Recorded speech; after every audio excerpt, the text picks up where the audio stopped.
Hi everyone, it's Jerry. I have an instructive game to share with you from round 3 of the Grenke Chess Festival 2025. This is a freestyle event.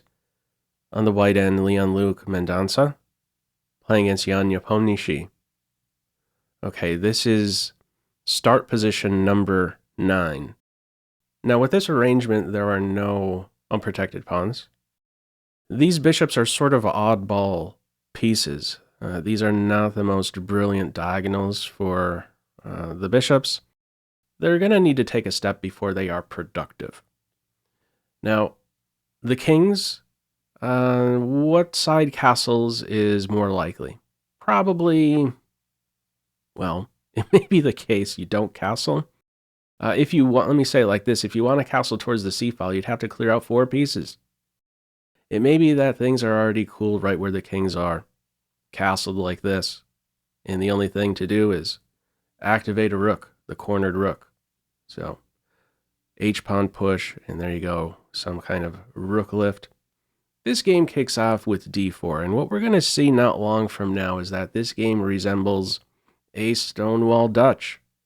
And in my opinion, we're looking at a Stonewall Dutch really that has gone wrong. So we continue with we have a symmetrical start. Knights tucked behind the center pawns for each. Black hinting at a space grab, denied. Neither side really giving an inch in this game. We'll see the h-pawns contribute shortly. f6, okay, a window has opened up for the bishop. There we go, bishop f7 it is. h4 met with h5. There you go, both sides just a step away from activating the rook. Bishop c3, knights develop to the d-file, both knights for each. And after c6, it's bishop to f3. So this here, 9 moves in, we already have a critical position. Now, the move in the game is f5. And that's where, it shows up. We're looking at a Stonewall Dutch structure where you see d5 and f5 in one go. Computer does not like f5. We're going to see that white follows up in an almost perfect way, exploiting the gaps in black's camp after f5.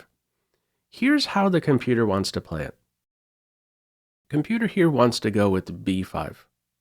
Now let me just note, if you want to hold up e4 with a piece, bishop g6, first of all, you'd be moving that bishop a second time. That may be a red flag to, that might be a sign you should look for something else. White could continue with rook e1 and insist on that e4 move. Here's how the computer wants to play it. Wants to go with b5. And if white continues with this idea, bishop f3 here, supporting e4, here's how you can continue. b4, space grab there for black on the queen side. And now you could, in a way, as black sit and say, you know what, my earlier move, f6, is purposeful for another reason. Originally, it was to bring the bishop out here, but you know what, I'm sort of holding up now a further advance with e5.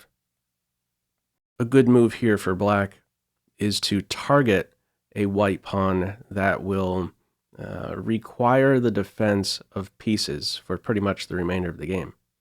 I'm talking about this d4 pawn.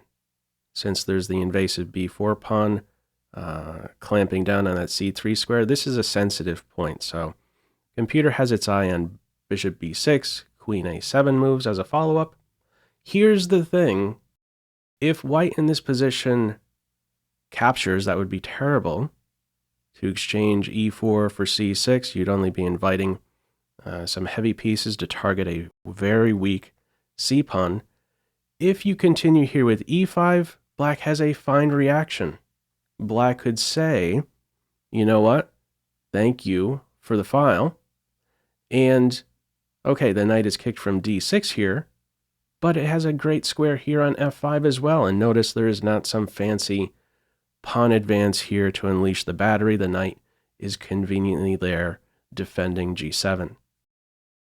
So I know I'm investing a lot of time in this early middle game moment, but this really sets the stage for the rest of the game. We're going to see white dictating play after the move in the game, f5. Okay, let's see what this looks like. Big moment right here after bishop f3, black goes with f5. Now, the reason I say that this is a Dutch Stonewall gone wrong, Dutch Stonewall with these two moves, Dutch Stonewall gone wrong, well, in Dutch Stonewall positions, we almost never see h5 in there. There's not only a big weakness now created on e5 after f5, but also this g5 square. These two are now holes.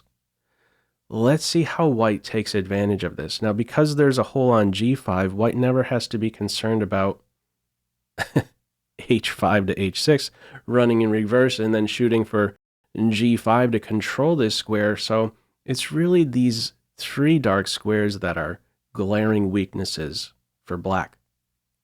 Nice jump here for the knight on f4. So white's play from here immediately withdraws the bishop, says, okay, fine, I can't get an e4. I'm going to focus on these weak squares. This f3 post has now opened up for the knight. Okay, black occupies a strong post. Big difference here, keep in mind, with the e-file squares. e5 is a hole, e4 is not a hole. Maybe in some positions the knight could still be kicked from this post with f3. From here, bishop c7, white would welcome this knight for bishop exchange. This would be giving up a very strong knight for white's bad bishop. It's bishop c7. There's a fight here going on over the e5 square. Clearly, number one square, number one intersection square in the position to be sure. From here, bishop to b2, gearing up eventually for a c4 break. Need a little bit more support before that. Rook h6, knight f4, queen b8, and now we have a rook lift here for both sides. So there will be no castles towards the g file. Okay. From here, we have queenside castles. So opposite sides castles game. From here, it is c4, capture on c4, capture on c4, and knight to b6. Why is black not chopping away here on f4? Well, if you end up taking twice like this in the end, there's bishop c1 with the skewer. Knight b6 in this game. Rook c1. Okay, this square is no longer available for the bishop. Black goes ahead and swipes this knight. The queen is at least a bit activated, but this is a lost position here for black. White has slowly been improving the position with each of these moves. Black is up a pawn, but where is that extra pawn? The pawns that I'm trying to identify here as extras for black, or as the extra pawn, is maybe this pawn or this one, the one where there isn't a white counterpart. But are these pawns influential? Are they helpful to black's position? They're not. This is a broken position for black. From here, rook c2, what a cool move. Patient, vacant square now on c1, a skewer nearby. There isn't really much black can do from here. The play from here is to reposition the knight. I tested out something else, a move that at least ducks the win of the exchange here for white. Let's say the queen falls back here to c7. Here's how you can play it as white. Computer likes knight g5 as a strong follow-up, trying to remove this strong piece. Targets the bishop as well. And if the knight exchanges in there and something like this is a strong position for white. Bishop pair, this is a clumsy knight. f5 has pressure, rook has defense, which means there's now also this d5 break in the air. Black can't chop because there's going to be a problem on the c file.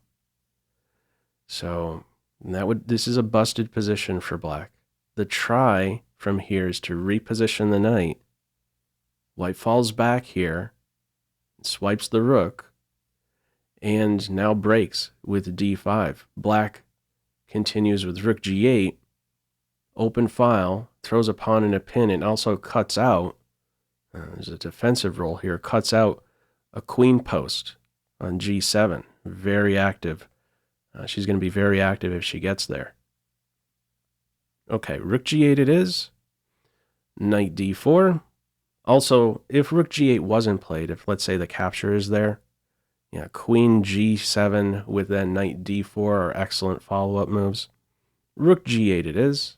Knight d4 right now. Can't take. Rook is defended. Problem on the c file. Queen f4. Rook f3. Queen takes h4. King position broken down. c6 swiped. Knight takes on c6. Don't go too far, queen. You have a responsibility. There is a fork in the air. So queen g4 threatening mate. Knight takes e7 is there. Swiping the rook next. If queen g5 was played here, a cool defense would be to allocate the bishop to the defensive g2. Things are perfect here for white. Could defend. These are the only two sensitive points, and they're both covered. The try from here is rook g6, queen h8 check. If you fall back with the rook, okay, you're undoing your last move, and the queen can respond to, let's say, this d4 square. Nice central post. Black doesn't hit the reverse button on the rook. The bishop falls back to block. And now we have knight to e5. Simple strategy. You're up the material. Let's simplify. In a way, you are also, with this knight e5 move, removing the remaining defender for the black king. So rook g6, knight takes knight. Queen now enters. It's a target here on a5. Knight d6. And this pawn runs. Very efficient approach here. These final moves here by white. Dictating play. Black wants the queens off. Black has the more vulnerable queen. White says, nope. Knight has to move. Knight c4. And you could, in this position, it says you could go ahead and chop away like this and allow queen takes rook, exploiting the pin, threatening mate with some follow-up c6 move. It's unnecessary. There is a cleaner approach. Let's see what that is. c6 check. King hides behind the pawn if you're taking the pawn. Now white is ready to, white is ready to chop away on c4, and those moves are going to be eventually landing with check. The king tries to hide, but now the knight is removed. The defender of a5 is removed. Queen enters with check. King takes c6. Now a two-move combination here. Some basic tactics. We have rook captures bishop, and black resigns. Got a fork here. The queen is going to be lost. If the game continues with queen takes rook, there's rook c3. A pin and win of the queen.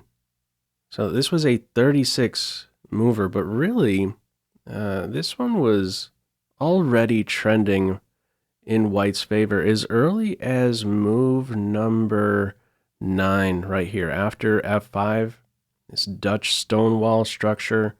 How white followed up here, exploiting these dark square weaknesses. Very instructive play. Nearly perfect play, I would say, by white. Anyhow, what are your thoughts with this one? Feel free, as usual, to leave any feedback to this video in the comment section below. I hope you enjoyed it and maybe took a thing or two away.